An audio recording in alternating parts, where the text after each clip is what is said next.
Bismillahirrahmanirrahim. Assalamualaikum warahmatullahi wabarakatuh. Waalaikumsalam warahmatullahi wabarakatuh. Alhamdulillahirabbil alamin wa bihi nasta'in ala umuri dunya waddin wa ala alihi washabbihi ajmain. Alhamdulillah, puji syukur kehadirat Allah Subhanahu wa taala. Kita masih diberikan kesehatan. Masih pada sehat ya semua ya. Sehat semua ya, sehat ya. Alhamdulillah. Amin. Azharan Putra Rivarel Gaming. Aeng Gaming. Oke, channelnya Aeng Gaming ya. Nanti di subscribe. Gak apa, gak ada channel Pak, aku Pak. Suara Pak Ilham sih. Bikin atuh Eng channel Roblox bareng Rajan. Mana Rajan? Rajan belum masuk ya? Emang kamu pakai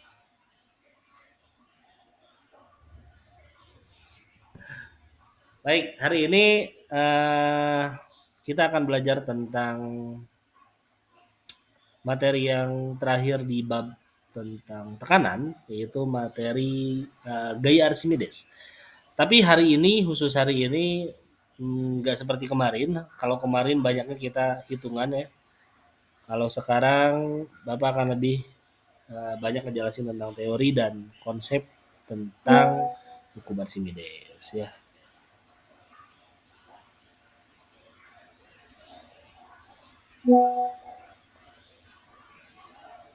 Bentar ya.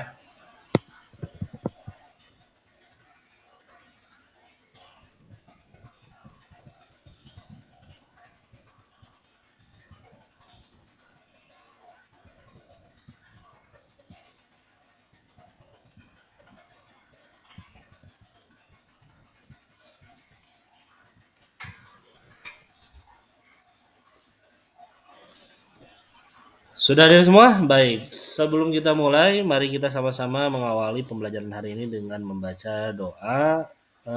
Bapak minta siapa yang mau mimpin doa? Akso deh, boleh. Akso, silakan Akso pimpin doa dulu, Akso. Apa Pak? Pimpin doa sebelum belajar. Baca doa dalam hati.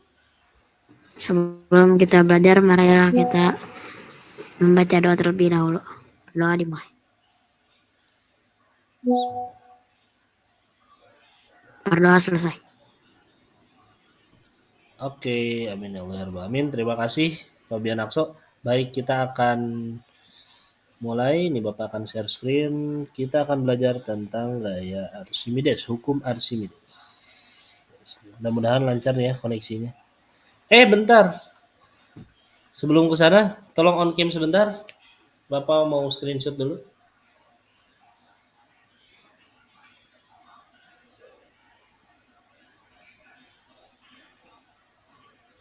On cam sebentar.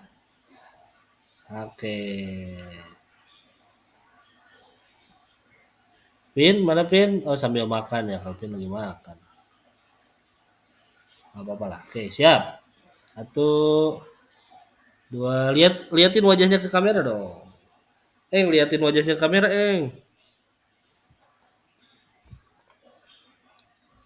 Bentar. Tuh kan, koneksi.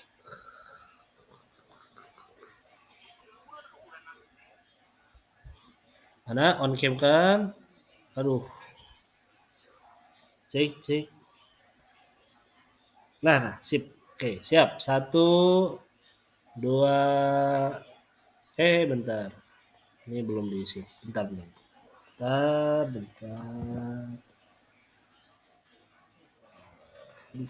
Loading lagi.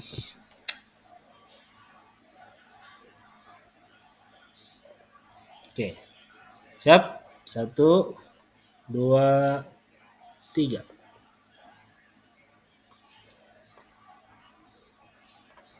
Oke, terima kasih. Baik, kalau yang koneksinya agak bermasalah boleh di off-kan aja nggak apa-apa. Bapak juga agak sedikit bermasalah tapi Bapak mau coba sambil on cam. Hari ini kita belajar tentang hukum Archimedes. Hukum Archimedes. Sudah muncul belum PowerPoint-nya?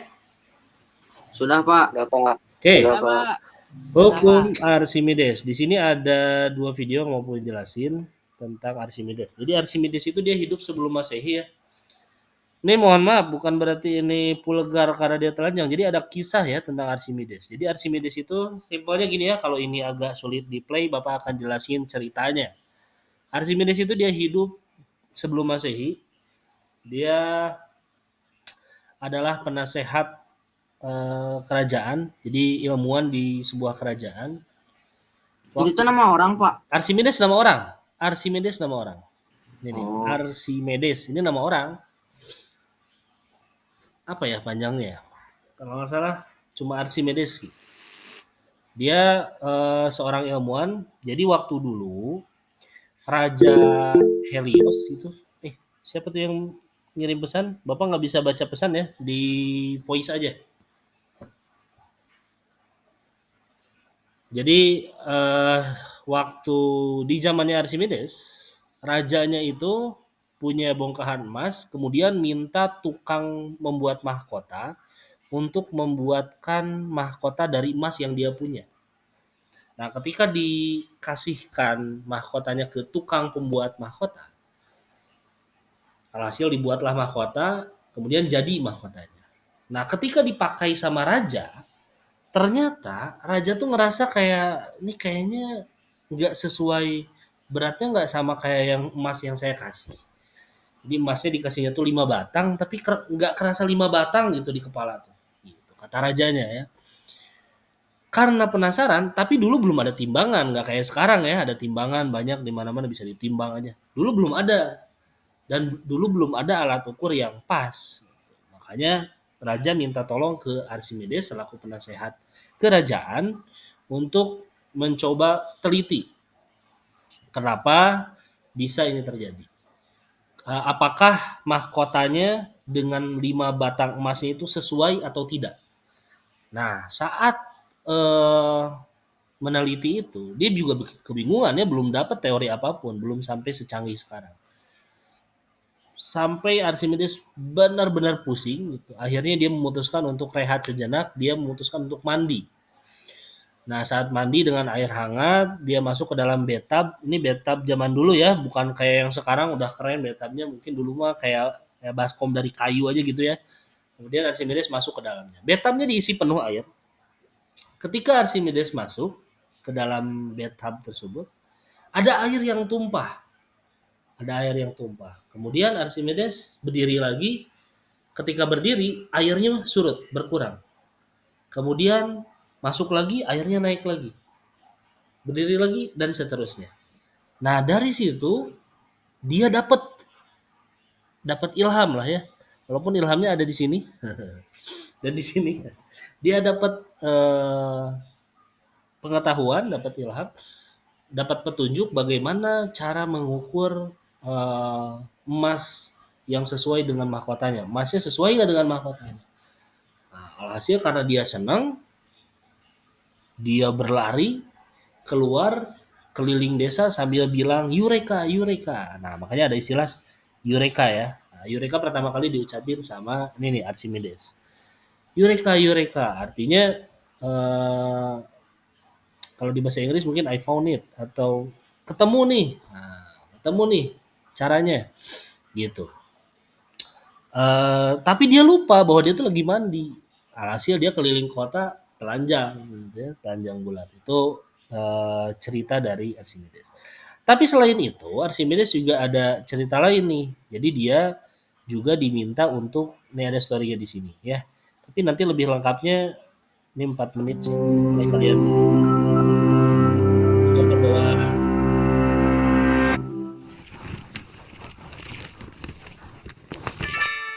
When you think of Archimedes' Eureka moment, you probably think of this. As it turns out, it may have been more like this. In the 3rd century BC, Hieron, king of the Sicilian city of Syracuse, chose Archimedes to supervise an engineering project of unprecedented scale. Hieron commissioned a sailing vessel 50 times bigger than a standard ancient Nah, warship, jadi dulu named the Archimedes itu Syracuse. diminta untuk membuatkan kapal yang gede banget.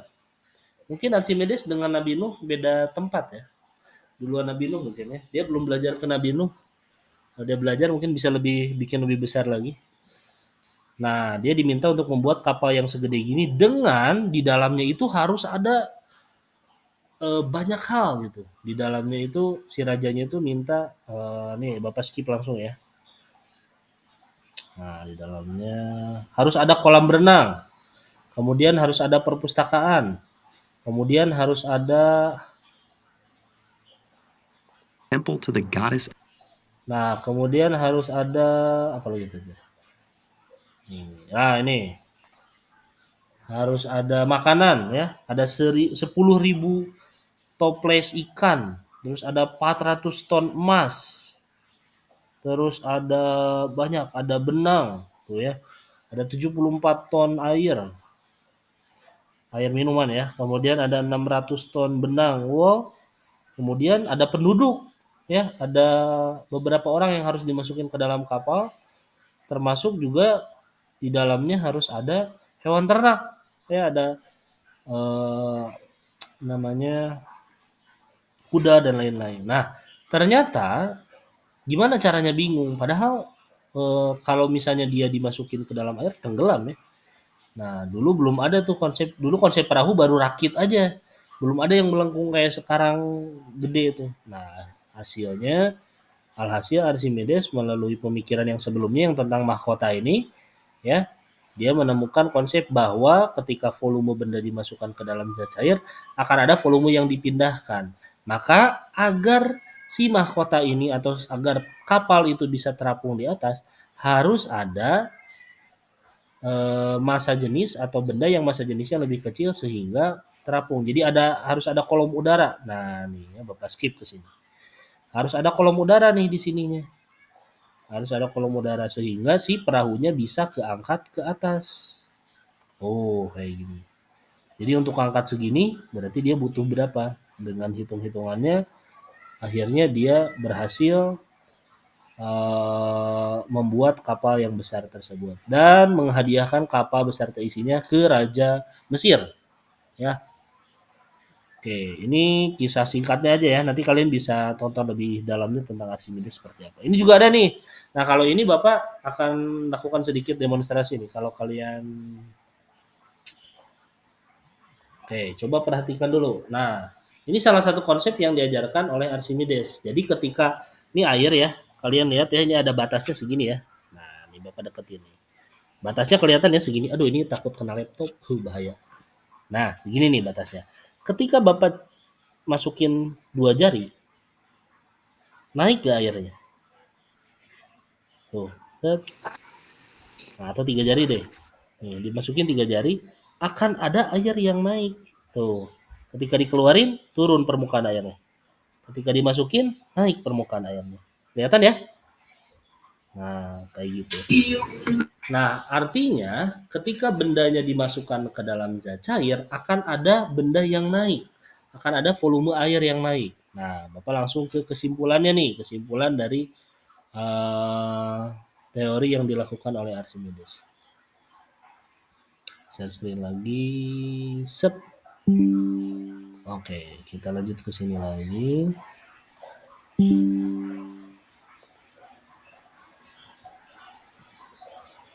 Nah, ini ya. Ini juga kalian bisa tonton. Bapak langsung masuk ke kesimpulan. Aduh, kan netes.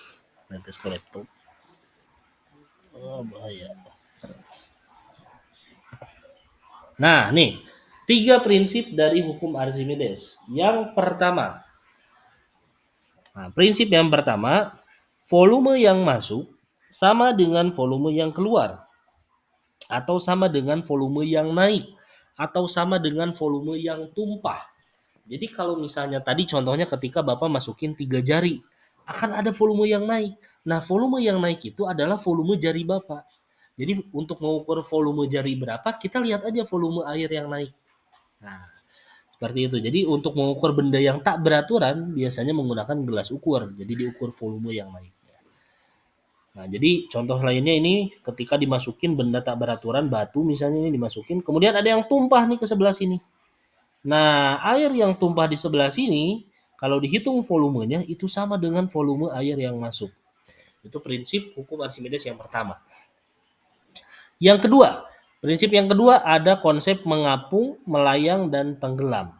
Nah, perhatikan baik-baik. Mengapung adalah kondisi di mana massa jenis benda lebih kecil dari massa jenis fluida. Fluida itu zat cairnya. Jadi kalau kerapatan bendanya lebih kecil, lebih kurang rapat dibanding kerapatan airnya, maka bendanya akan melayang. Terapung. Terapung itu berada di atas permukaan ya, di daerah sini, di permukaan. Ini namanya terapung. Contohnya kayu ya.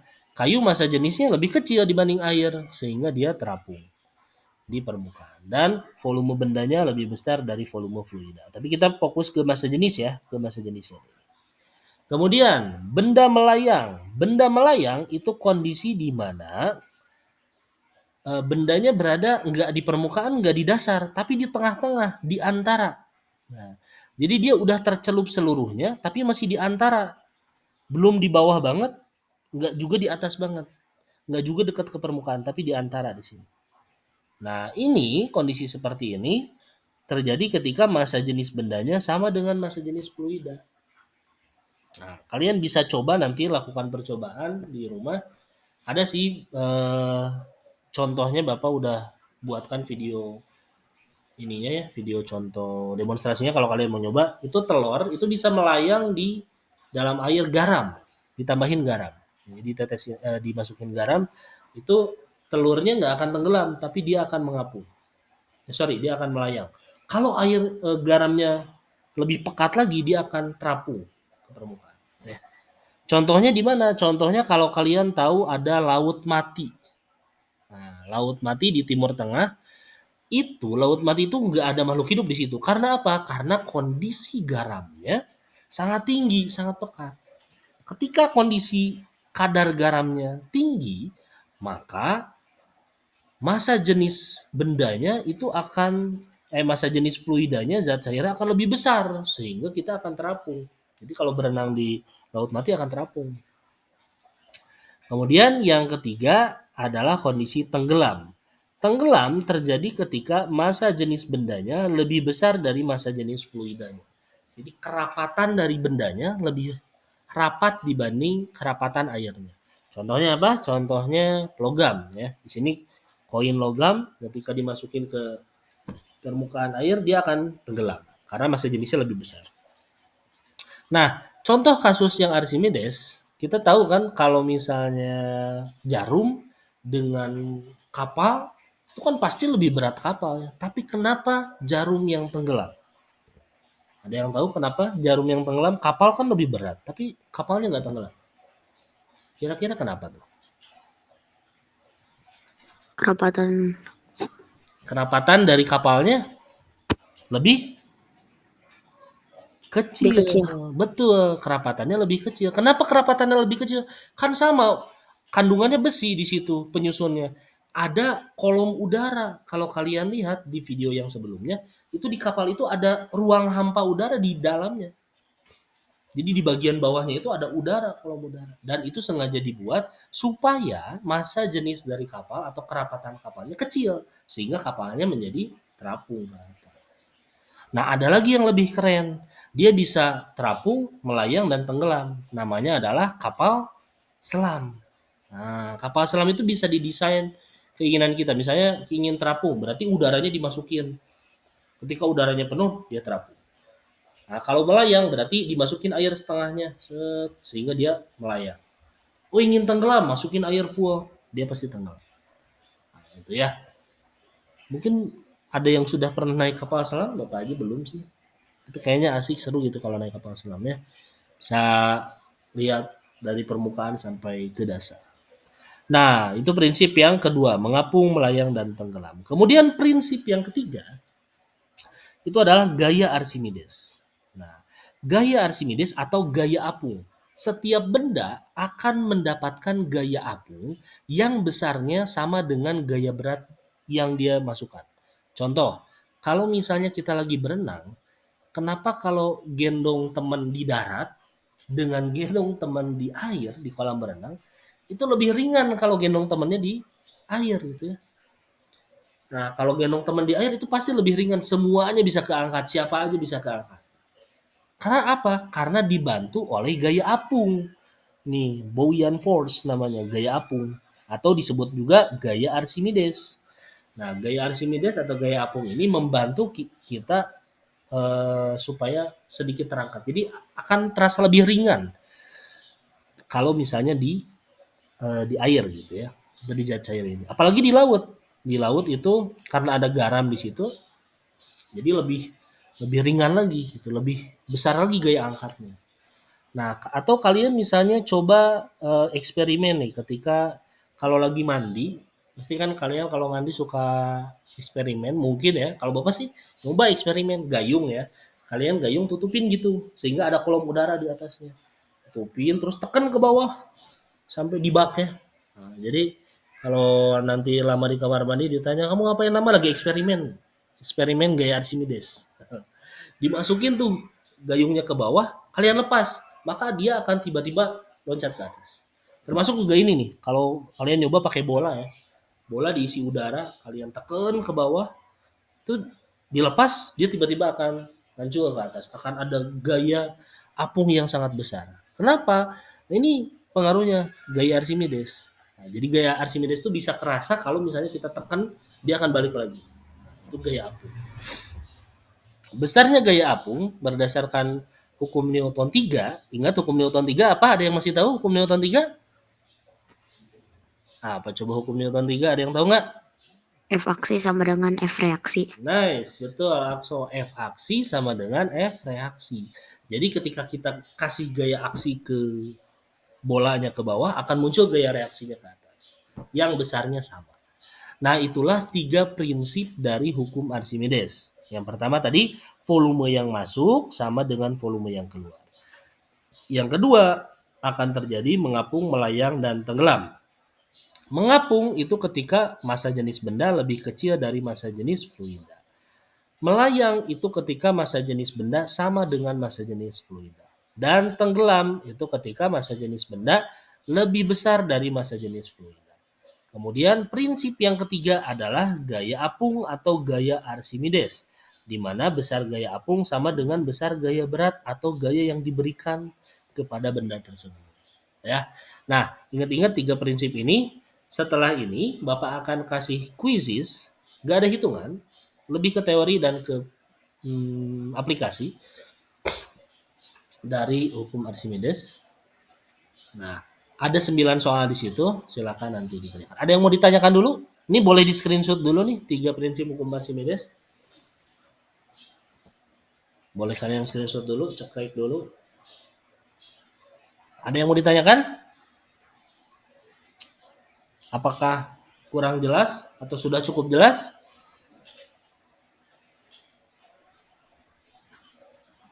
Atau loading? Nggak ada yang jawab.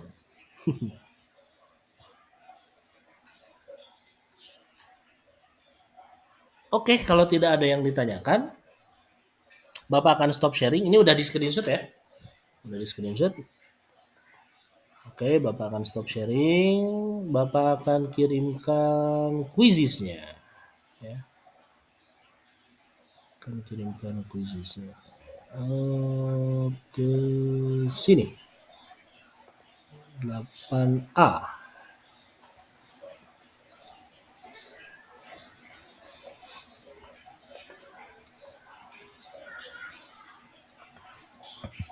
Nah, yang hitungannya akan Bapak jelasin di pertemuan selanjutnya. Quizzes gaya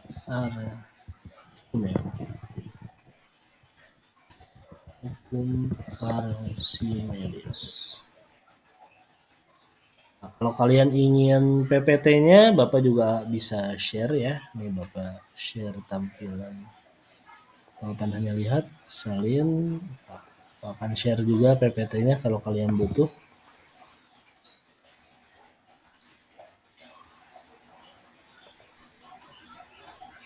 Oke, sudah masuk. Coba dicek di Google Classroom apakah sudah ada di Google Classroom-nya.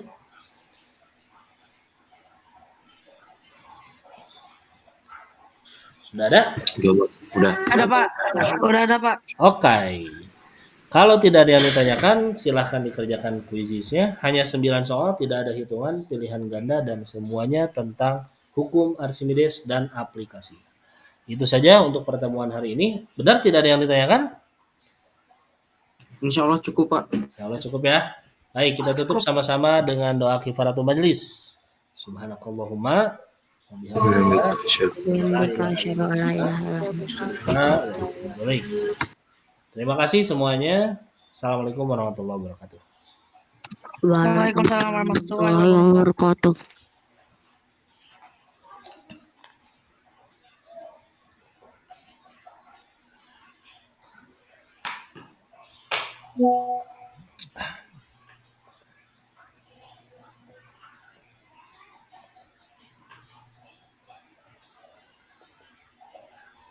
Salah bikin jadwal.